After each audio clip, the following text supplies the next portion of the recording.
Hi guys, ഞാനുണ്ടല്ലോ എൻ്റെ വീഡിയോസിൽ എൻ്റെ പേഴ്സണലായിട്ടുള്ള കാര്യങ്ങൾ ഞാൻ ചിലപ്പോൾ പേഴ്സണലല്ല, ലൈക്ക് എൻ്റെ ലൈഫിൽ നടക്കുന്ന സംഭവങ്ങൾ, ചിലപ്പോൾ നല്ല ഹാപ്പിനെസ് ആയിട്ടുള്ള കാര്യങ്ങളായിരിക്കാം, ചിലപ്പോൾ ഭയങ്കര വിഷമമുള്ള കാര്യങ്ങളായിരിക്കാം, അതൊക്കെ ഞാൻ ഷെയർ ചെയ്യാറുണ്ട്.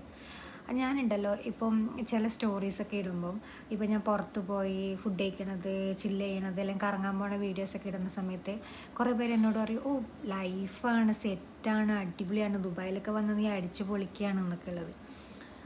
പക്ഷേ ഇപ്പം അതേ സ്ഥാനത്ത് ഒരു റീൽ ചെയ്യുകയാണ്, ഞാൻ ഭയങ്കര വിഷമത്തോടെ അല്ലെങ്കിൽ കരഞ്ഞുകൊണ്ട് സംസാരിക്കുന്ന ഒരു വീഡിയോ ചെയ്യുകയാണെന്നുണ്ടെങ്കിൽ ആൾക്കാർ അയ്യോ വിഷമിക്കേണ്ട, ഭയങ്കരമായിട്ട് സപ്പോർട്ട് ചെയ്യുകയൊക്കെ ചെയ്യുന്നുണ്ട്. അപ്പം നമ്മളിപ്പം ഇന്ന് എനിക്ക് ഭയങ്കര വിഷമമാണെങ്കിൽ ചിലപ്പോൾ നാളെ എനിക്ക് ഭയങ്കര സന്തോഷമായിട്ടുള്ള കാര്യങ്ങളായിരിക്കാം നടക്കുന്നത്. അപ്പം എപ്പോഴും ഒരേ ഒരു കൺസിസ്റ്റൻ്റ് ആയിട്ടുള്ളൊരു ഫീലിങ്സ് അല്ല മനുഷ്യന്മാർക്കുള്ളത്.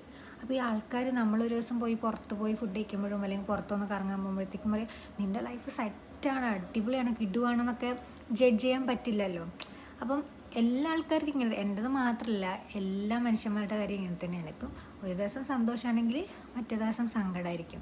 ഇന്നിപ്പോൾ നമ്മൾ കറങ്ങാൻ പോകുമ്പോൾ അടിച്ചു പൊളിക്കും, പക്ഷേ ആ ഒരു അടിച്ചു പൊളിക്ക് പിന്നിൽ നമ്മൾ എന്താ പറയുക, ഒരു വീക്ക് മൊത്തം വർക്കിന് വന്നിട്ട് സ്ട്രഗിൾ ചെയ്തിട്ട് ആ ഒരു സൺഡേ ആയിരിക്കും നമ്മൾ കറങ്ങാൻ പോകുന്നത്, അടിച്ചു പൊളിക്കുന്നതൊക്കെ.